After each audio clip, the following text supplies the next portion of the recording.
What's up, Pisces? So we're going to do this with a card description, right? This card is going to be from the Herbal Astrology Oracle deck by Adriana Ayales, and after the description, we'll do the actual reading. Okay. And for this particular reading, the card is Lemon Balm, with the subtext of nurture. Earth Mother, access to the ways of the earth, planetary guardian, balance of feelings and emotions, nurturance. Melissa officinalis is derived from the Greek word melissa, meaning honeybee, and it was planted by the beekeepers at the temple of Artemis to keep the sacred honeybees happy. In both ancient Greece and Turkey, it was believed that planting lemon balm near beehives would attract honeybees and prevent them from abandoning the hive. In the Middle Ages, a sprig of lemon balm was said to staunch bleeding. In more recent history, lemon balm is used for its relaxing effects on the central nervous system, providing great relief from stress, anxiety, depressive moods. Scientific studies have also found that lemon balm greatly eases the negative mood effects from psychological stress. Various cultures held the belief that lemon balm retained mystical, soothing, and memory powers. In folklore, it was used to ward off evil and promote good health and happiness. An ancient Arab physician from the 11th century named Avicenna believed lemon balm causeth the mind and heart to become merry. He introduced this herb as a cure for depression and anxiety. Lemon balm embodies the archetype of both Jupiter and its feminine counterpart, the asteroid Ceres. The Roman goddess Ceres rules health, agriculture, nutrition, fertility, our relationship to mother, the nurturance or lack thereof within family relationships, and our ultimate connection to Mother Earth. Ceres describes what we need to feel nurtured in this life and how we nurture those around us. Like Jupiter, her qualities are jovial, supportive to our senses of well-being and longevity. This is the guidance portion. Give yourself permission to mother the deepest core of yourself. Listen to the inner child. Retrieve the unconscious parts of your past. Forgive yourself and liberate the inner child that has remained silenced. Lemon balm assists us in reconnecting to the gentle powers of nurturance. Her soft and gentle touch reminds us to connect to the Great Mother in all her shapes and forms. The medicine of the honeybee is here to serve you, prompting you to ask yourself, where can I soften and receive? How can I access my inner child to access great wholeness? Honeybee symbolizes the magic of nectar, vitality, prosperity, and the great inner and outer wealth that is ahead.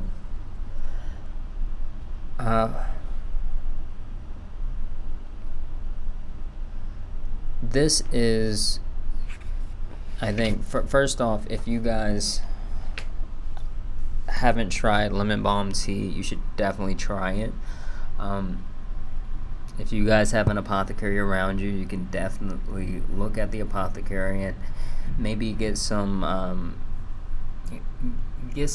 start to kind of dive into the world of apothecaries in general, but also specifically, I really like the idea of teas, right? And this is coming from just my experience with lemon balm in general, but this idea of what this inner and outer wealth that is really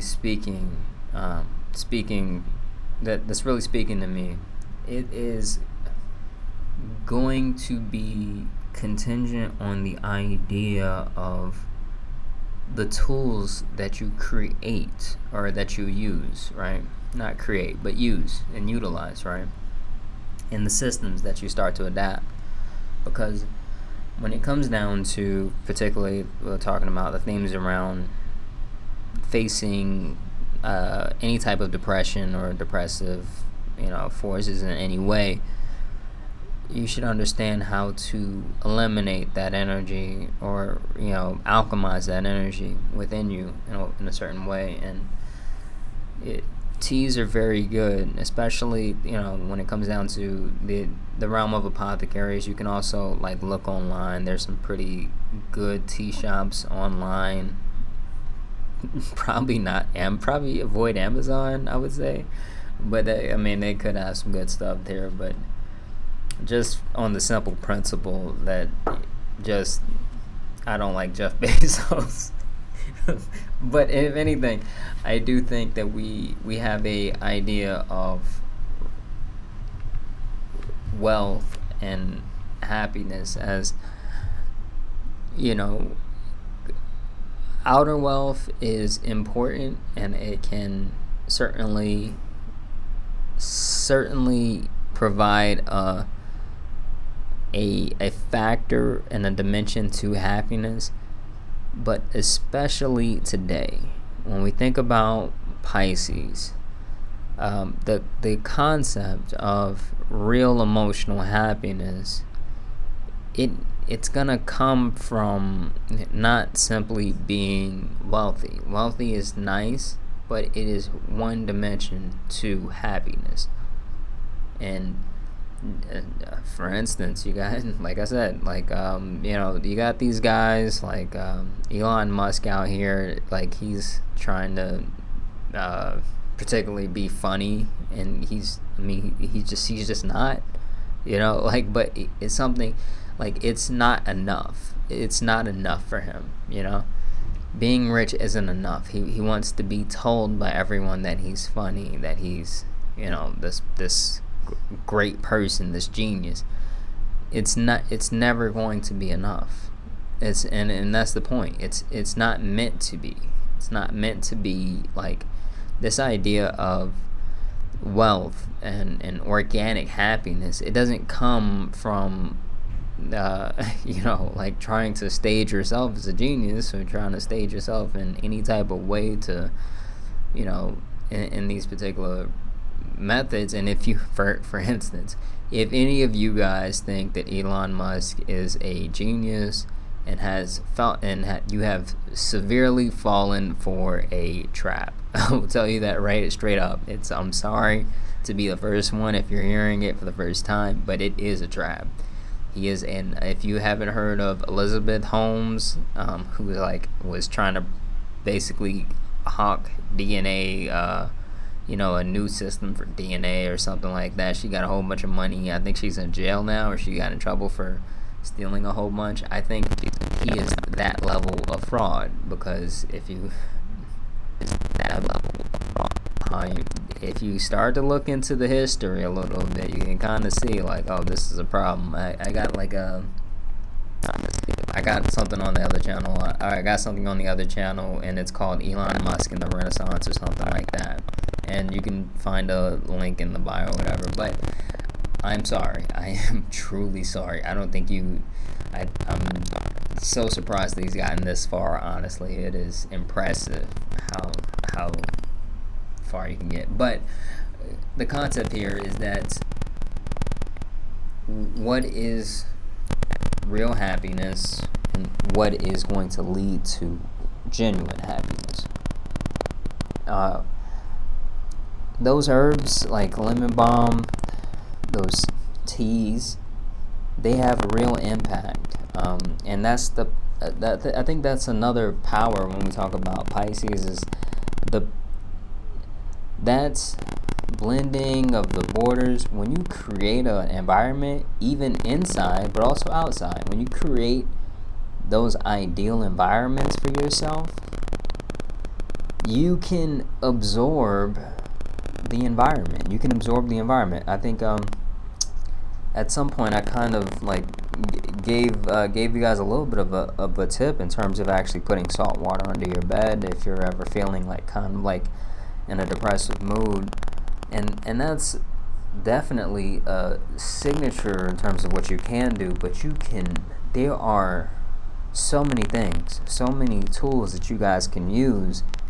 And the same way that you can kind of be in a bad environment and absorb that kind of bad energy, if you're not really if you're not able to create a real border between yourself and consciously create a border between yourself and the environment, you can also create environments where you actually benefit from and kind of like hack your particular energy body in that particular way. So there is some very serious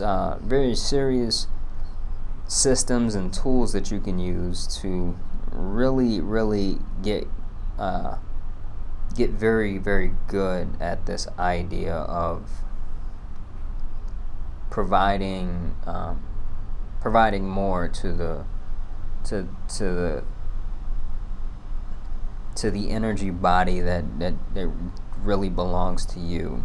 So don't discount yourself. Don't discount what you're able to do. When we talk about lemon balm in general, my experience with lemon balm was, wow, I genuinely felt good at drinking lemon balm. That's why I really want you guys to, if you're having any type of problems or issues, or even I've had some great teas around, like kind of like just there was one special blend. I only found it in one place, and I'm so sorry. It's a special blend I found, and it was like rosemary and it was rosemary in the blend, but it was also it was mentality tea. That's what it was called. It was called mentality tea, and you guys will not find it. It is from Apothecary Tincture. I'm not sure if they ship it, but if they do, maybe you should look into that, especially if you're looking for like